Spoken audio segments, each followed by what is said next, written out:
Hari Om. Let's start with the prayer. Om Samasta Jana Kalyani Niratam Karunamayam Namami Chinmayam Devam Sadgurum Brahma Vidvaram Vasudeva Sutam Devam Kamsachanura Mardanam Devaki Paramanandam Krishnam Bande Jagadgurum Tvameva Mata Cha Pita Tvameva Tvameva Bandhusya Sakha Tvameva Tvameva Vidya Dravidam Tvameva Tvameva Sarvam Mama Deva Deva Tvameva Sarvam Gurudeva Deva. Hari Om. We are looking at the series where how I can succeed in life. Because I am given this life, I don't have much choice. I am born in a particular environment, and Vedanta says you are born in a particular environment because of your previous life.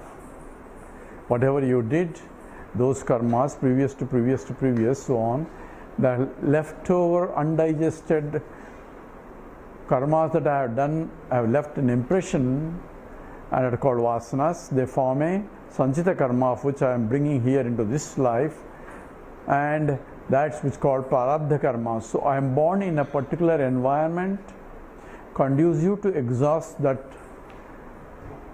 prarabdha karma, which is called destiny, and therefore I am taking a particular body, male or a female, or a human being or any other animal, that is conducive to exhaust those vasanas.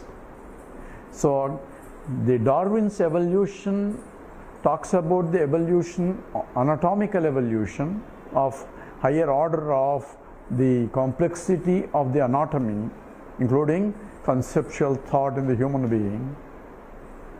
So we have no problem with that.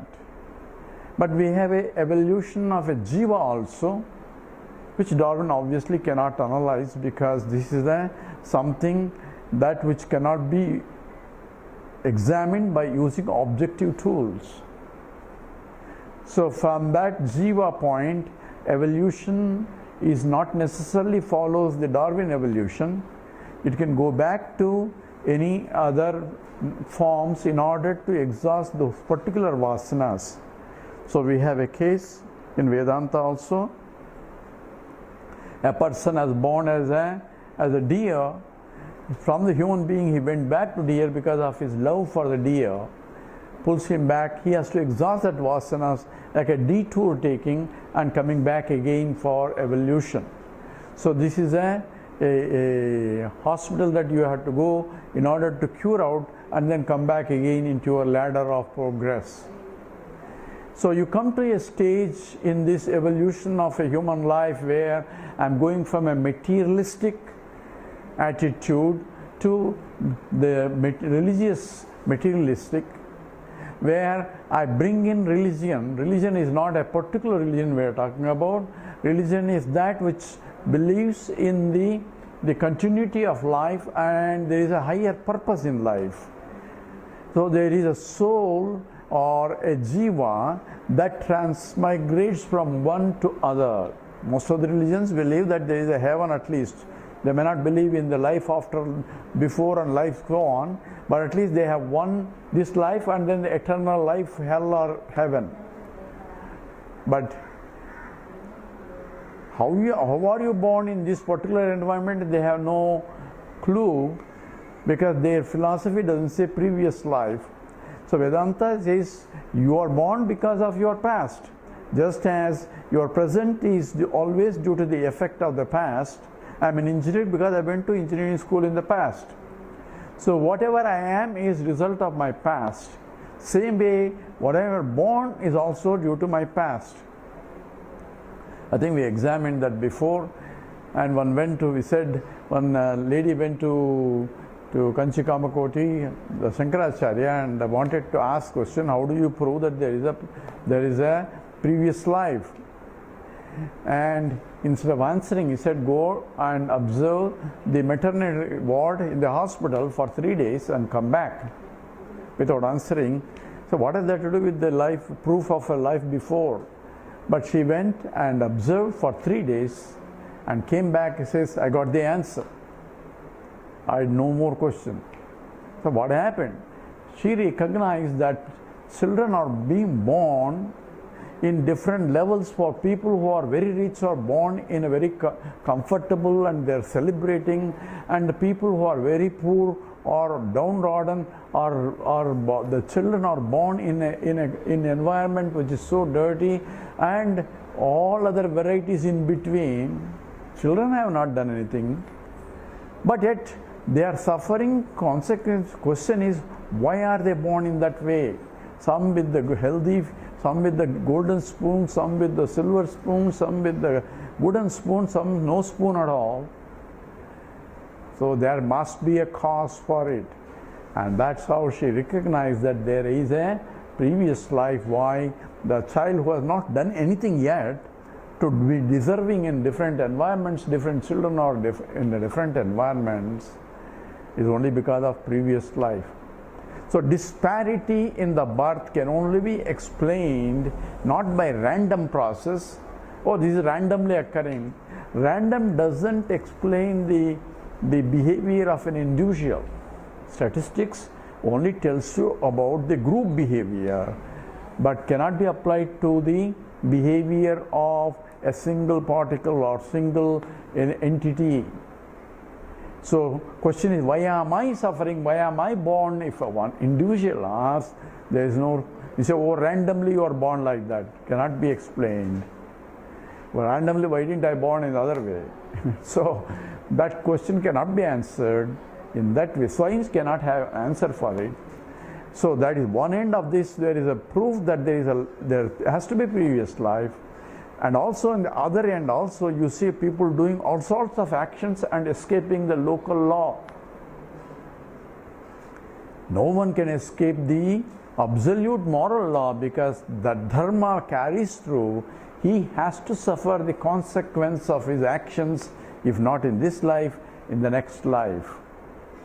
So therefore, one who believes in that, understands that there is a continuity and dharma is there, that one carries through. Everything else you have to leave behind. All other wealth, security, property, everything you leave. What you take with you is only dharma only. That means your vasanas and karmas, the results of punya papam, the merits and demerits. And therefore, what kind of attitude my action should be in order to plan properly, that's called yoga of action. That's what Krishna teaches. Says after establishing giving the vision of the highest goal in life, in second chapter under Sthita Prajna, Krishna comes back to our level and says how I can achieve that. For that I had to prepare my mind. How do I prepare? You have to act in such a way that it doesn't leave vasanas. Why action leaves? Because any action that I do and enjoy the result, I have either positive or negative vasana, punyam or papam. So every action or every egocentric action will leave an impression that in the mind, either to repeat or to avoid. It's called raga dveshas. So I have a cup of coffee and I enjoyed it. Enjoyment is over immediately, but it leaves an impression to repeat that experience again. That's called vasana. An impression that's called left, a subtler impression in the mind, and that's vasana. That's what I carried through. So I seek an environment conducive to my vasanas. So next time I want a cup of coffee, if I don't have a cup of coffee, I go in search of coffee, because I am restless unless I have the coffee. If the coffee vasanas is very strong. It becomes stronger if I daily drink coffee at every time at the same time. Unless I have a cup of coffee, I cannot think anything. That means I have vasanas. I depend on coffee for my happiness. So how can I act? Because any action is going to give me result, the vasanas. So what is the solution for this, where I can act at the same time, because I cannot but act? That's what Krishna says, Nahi kachit kshanamapi jatu tushtasya karma kratu. There is no one who can remain without acting. He has to breathe, he has to live, because the body has to survive. I have to eat I have to drink water, I have to do all other things. So action has to be done. But if action leaves an impression, then how can I act? And then this cycle becomes on and on and on and never ending. Because vasanas will propel me to have an action, action will give me vasanas, vasanas will be krutimahodadau patanakaranam. The Bhagavan Ramana says it is a whirlpool of action and action and the result, action and the result, action and the result. So punarapi maranam, punarapi jananam, this is a birth and a death, and the birth and the death goes on and on and on. We have gone through so many lives to come to a human stage. So what is the solution to the problem? That's called yoga of action. That's what we're going to talk. That's what the Krishna says in the 3rd chapter of how should I act. It says yajñārtam karma nonyatra lokoyam karma bandhanaha. It says if you do action for the sake of yajña, then the action will not bind you. So what is yajña? So yajñārtam karma anyatra, otherwise lokoyam karma bandhana. This becomes a bondage. So how can I act for the sake of yajna? So yajna, Swami Chidananda defined yajna as a cooperative action. A cooperative action. That means many people are cooperating in that action. Done together in a self-sacrificing way. Each one is doing his part, his best, contributing to that yajna, and doing his part in a self-sacrificing. Whatever I do, I give up my life in order to do my part for the benefit of the totality. I want the yajna to be successful. So in olden days, yajna was being conducted where the kings were performing. At that time, every whole society has to perform and involved in the yajna. So a carpenter has to build it, a pot maker has to make pots required, so the farmer has to provide the proper food and fodder things required. So everyone is contributing their part, their best, so that the yajna, the total yajna that is done for the benefit of the totality. Why are they doing? For everybody's peace and tranquility only.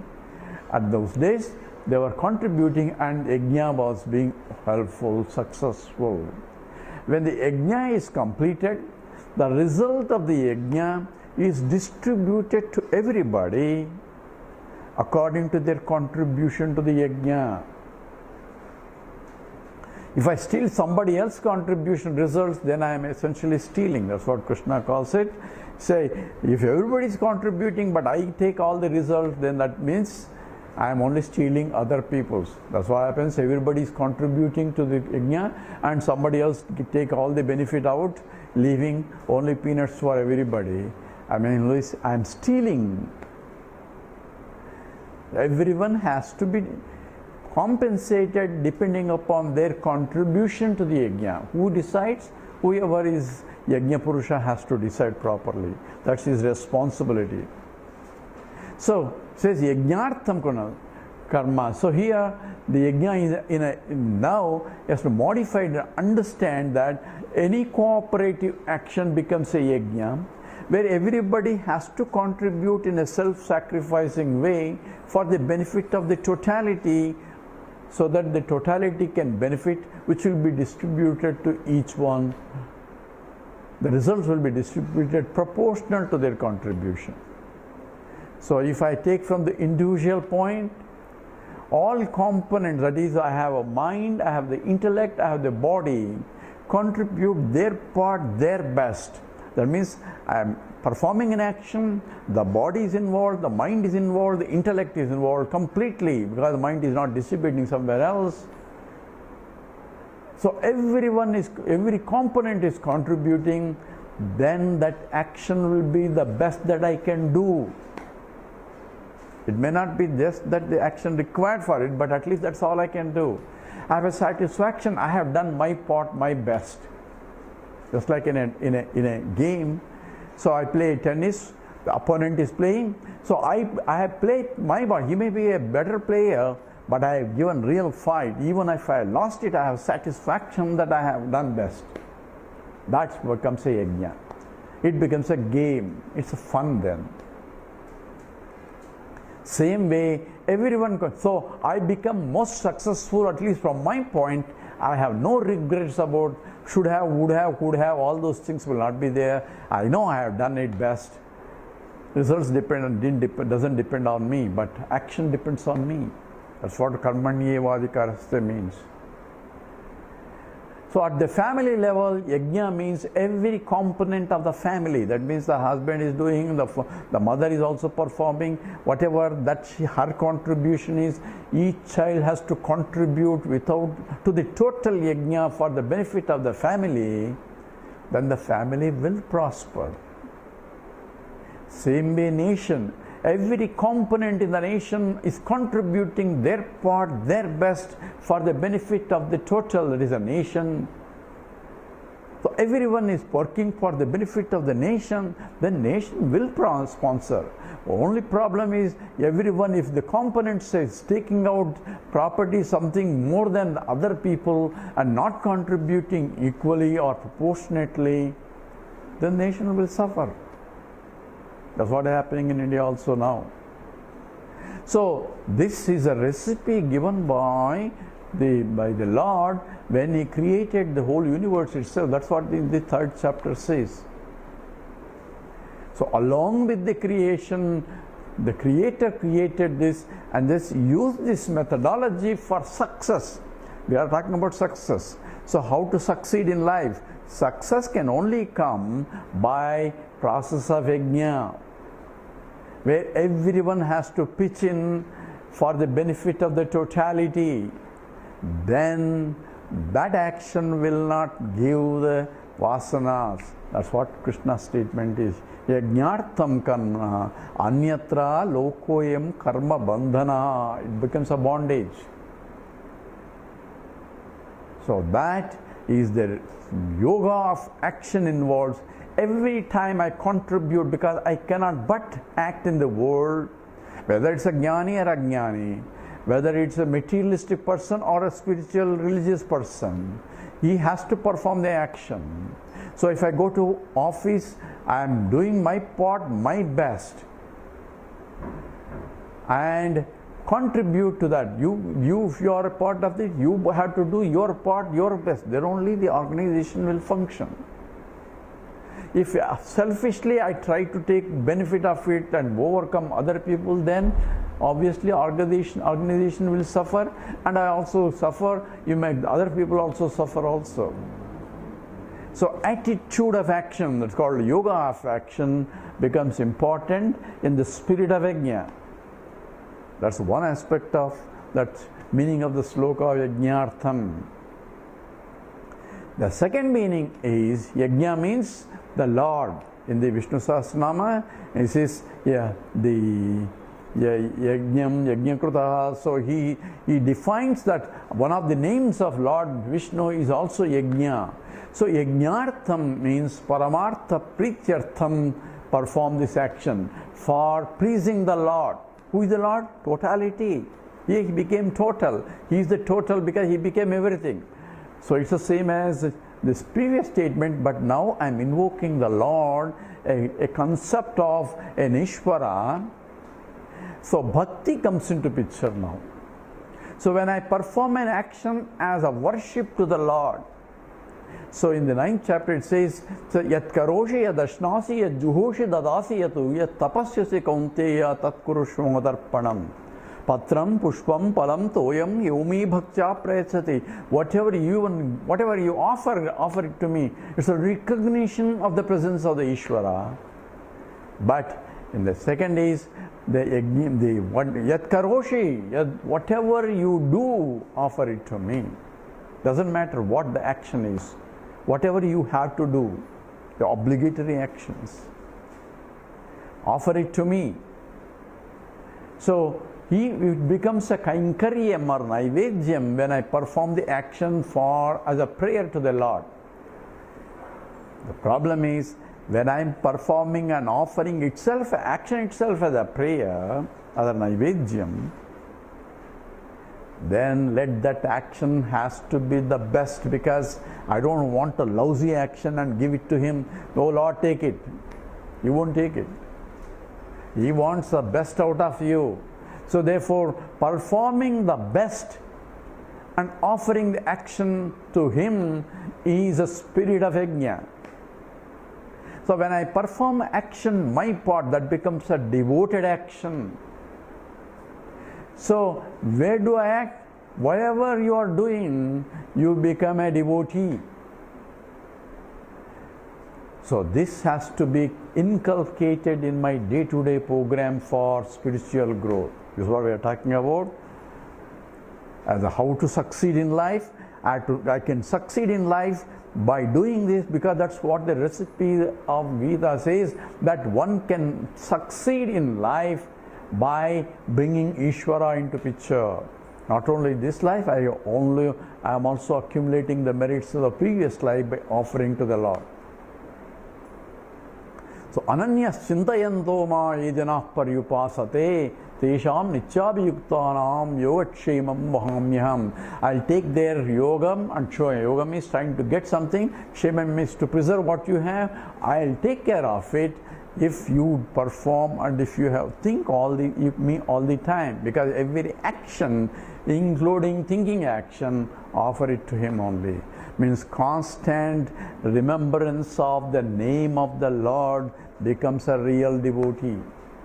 So because the Lord is everywhere, because that's what Vedanta says, Lord himself became many. So everything is nothing but the Lord only. If I have that understanding, so I may be changing a setup, but in each setup Lord is there. Because Lord is there, everything is nothing but the Lord. So if I go to an office, the Lord is there in the office. If I go home, the Lord is there at home. If I go to playground, Lord is there in the playground.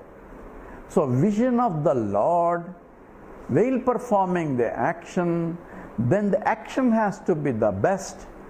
It becomes, I become a devoted action. All actions become a devoted action, whether small or big. Cleaning the vessel, taking care of the house, or studying, or any action that I do as an offering to the Lord, if I do, that becomes Ishvara Arpita Buddhi. That becomes a part of attitude in the action. So when I encounter my wife, I say I am encountering a wife, but also the whole system, including wife, is nothing but the Lord only. So I cannot but be devotee and also a husband. Husband is a temporal role there for the setup, but a devotee is more fundamental relationship, because I cannot avoid that relationship. I can avoid the husband relationship, but I cannot avoid the devotee relationship. So devotee plus husband becomes a devoted husband. So a devoted wife, devoted employee. So every action becomes a devoted action if I bring Ishvara there. And also I recognize in the process a prasada buddhi, means the results are given by the Ishvara, because when I contribute, we said karmanyeva adhikaraste ma paleshu kada. I don't have control on the result, because I am not omniscient to dictate the result. I can only perform the action. Result will come from the totality, response of the universe. So perturbation in the universe responds back. Perturbation is my action, and the result comes from the universe, and that's what essentially karma paladata. When I take a stone and throw it, the throwing may be my action. I can throw here, this side, that side, or up and down, and all that. But once I have thrown, I have no way of controlling the trajectory of the stone. It is determined by the laws of nature, including the gravitational force, frictional force, and all other things, which I have no control on. I cannot change the laws to suit my convenience. I can understand and adopt the laws so that I can act better. That's all I can do. Action only I can do, but the results I do not have. So therefore I accept the result that is coming from the Lord. Therefore I act, but I do not react. Reaction is for the result.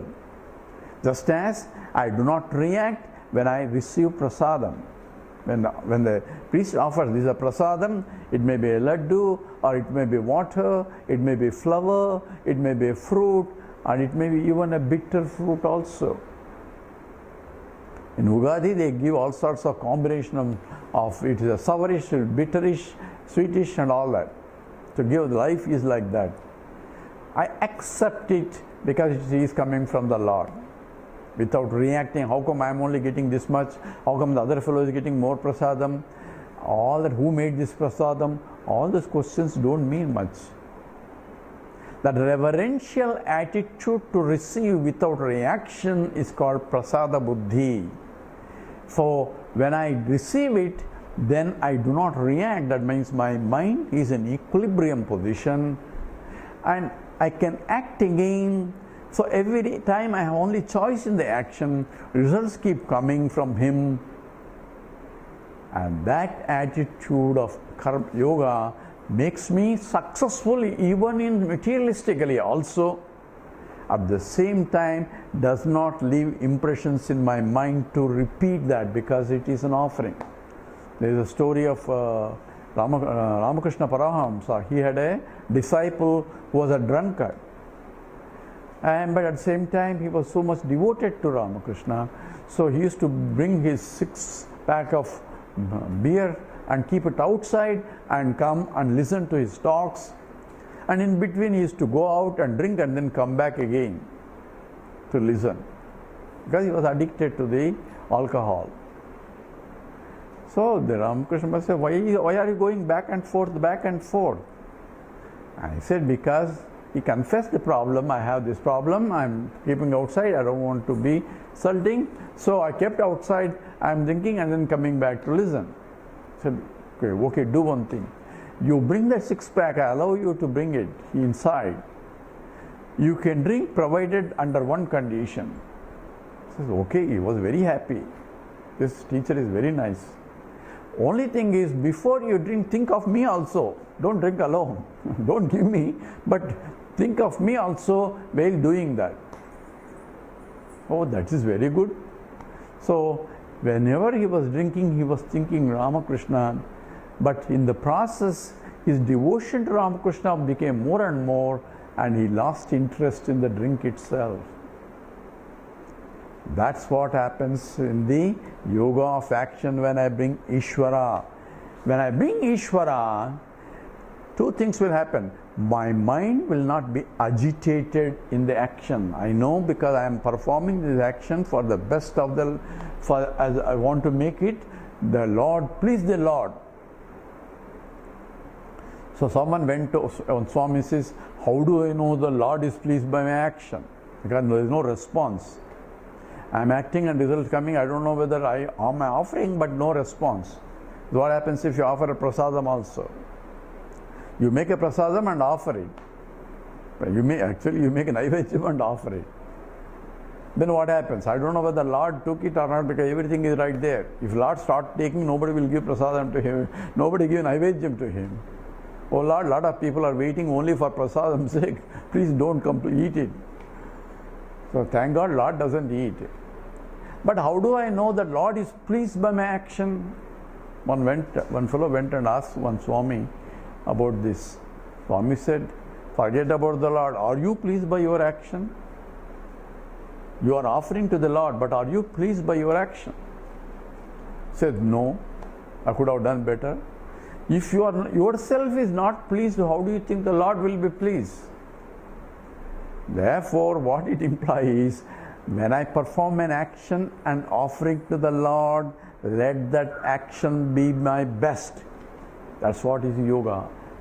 Yoga karmashu kaushalam. Krishna says, the dexterity in the action has to be obvious for a yogi because he is doing every action his best. It may not be best from the other people's perspective, but that's all he can pour out.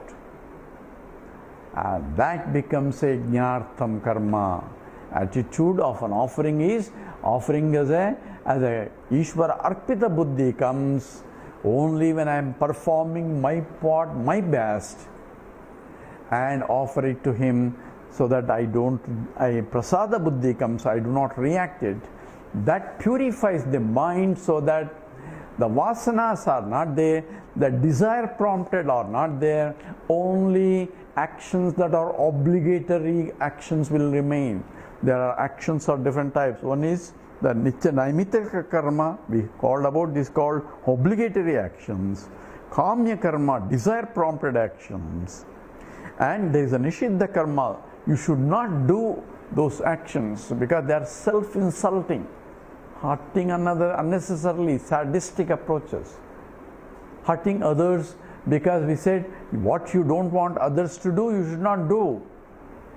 I don't want others to hurt me, therefore I should not hurt others. Intentionally, accidentally is a separate. Because you have no control. Accidentally, then you say, I'm sorry, and so forth. But intentionally, you should not hurt anybody deliberately.